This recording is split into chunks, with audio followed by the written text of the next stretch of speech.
আমি এখানে কিন্তু বসে কোনো ব্যক্তিগত অ্যাটাক করতে চাই না। বিপিএল কি ক্রিকেট লিগ নাকি ক্রিকেটারদের ঠকানোর মহোৎসব? বিপিএল শেষ হলেও শেষ হচ্ছে না ক্রিকেটারদের চোখের জল আর পাওনাদের হাহাকার। যখন জাতীয় দলের ক্রিকেটার নাসুম আহমেদকে ফেসবুকে এসে অসহায়ের মতো বলতে হয় বাকি টাকা কি মরার পর 40-এর সময় দিবেন, তখনই পরিষ্কার হয়ে যায় এই লিগ কতটা পচে গেছে।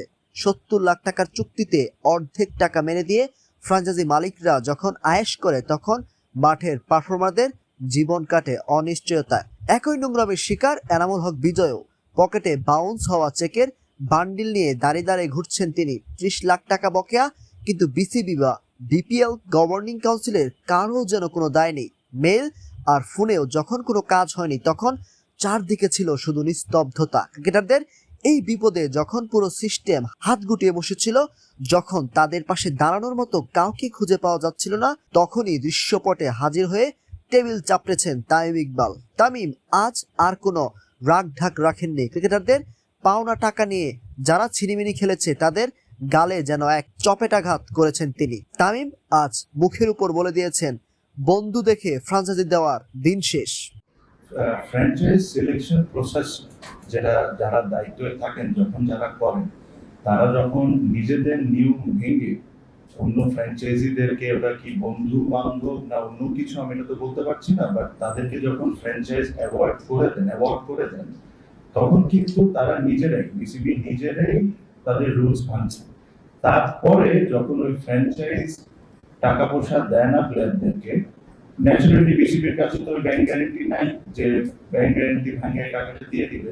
তখন কি হচ্ছে, একটা মানুষের ভুলের কারণে, মানুষটাকে বিসিবির একজন ডিরেক্টর হতে পারেন বা গভর্নিং কাউন্সিলের যাকে যে দায়িত্ব দিয়েছে তার বা আরো অনেকে যারা ছিলেন সিদ্ধান্তের সাথে, তার একটা ভুল ডিসিশনের কারণে বিসিবিকে এন্ড অফ দ্য ডে বিসিবির পকেট থেকে টাকা দিতে হচ্ছে প্লেয়ারদের।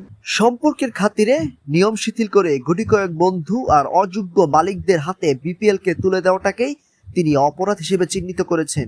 কোনো ব্যাংক গ্যারান্টি ছাড়া শুধু খাতিরের চোটে দল দেওয়াতেই আজ নাসুম বিজয়দের রাস্তায় নামতে হচ্ছে। তামিমের আজকের আলটিমেটাম ছিল বজ্র কঠিন। জোড়াতালি দিয়ে এই সার্কাস চালানোর চেয়ে বিপিএল চিরতরে বন্ধ করে দেওয়া অনেক ভালো। যদি আমরা প্রপার ফ্র্যাঞ্চাইজ না পাই, আমার কাছে মনে হয় না যে বিপিএলটা করা উচিত আমাদের। যদি আমরা ফ্র্যাঞ্চাইজ যদি পাই, যে ফ্র্যাঞ্চাইজকে আমরা বিশ্বাস করতে পারবো, প্লেয়াররা বিশ্বাস করতে পারবে, নিট অ্যান্ড ক্লিন ক্রিকেট হবে, যেখানে প্লেয়াররা টাইমের মধ্যে টাকা পয়সা পাবে, অবশ্যই আমাদের এটা it's a fantastic product that we have. এটাতে মানুষের ক্রেজ আছে, মানুষ পছন্দ করে, আমরা অবশ্যই এটা করবো। বাট লাস্ট টাইমের মতো করার জন্যই করতেই হবে বলে করাতে, এটা হচ্ছে না করাই ভালো। সো when I said যে এভাবে না করাই ভালো, আমি এই জিনিসটাই মিন করেছি যে কোনো কারণ ছাড়া যে করতেই হবে দেখে জোড়াতালি দিয়ে টিমগুলো নিয়ে 10 কোটি টাকার জায়গায় 2 কোটি টাকা নিয়ে করে দেওয়া হচ্ছে না করাই ভালো। গত বিপিএল এ বিসিবির 14 থেকে 16 কোটি টাকা লোকসান দিয়ে কেন এই অনিয়মের চাষাবাস করা হবে, সেই প্রশ্ন তুলে তিনি ক্ষমতার চেয়ার কাঁপিয়ে দিয়েছেন। এ নিয়ে তামিম বলে, এই লাস্ট বিপিএল এ বা বিসিবির মনে হয় 14 থেকে 16 কোটি টাকার মধ্যে লস হয়েছে, এরকমই কিছু, সবকিছু মিলে 14 থেকে 16 কোটি টাকা আমরা একটা টুর্নামেন্টে লস করছি। এটা majority of them was because of Chittagong franchise, যেটা বিসিবি কে নিতে হয়েছে। আমার কাছে খুবই হাস্যকর একটা জিনিস লাগে যে আপনি টাকা স্পেন্ড করে যাচ্ছেন আর কি কারণে স্পেন্ড করছেন? আপনাদের নিজেদের ভুলের কারণে আপনি স্পেন্ড করছেন। আপনারা সব রুলসটা মেনটেন করে যদি টুর্নামেন্টটা করতেন, তারপরে যদি এটা ফেল করতো, তাহলে ঠিক আছে, একটা ব্যবস্থা করা যায়।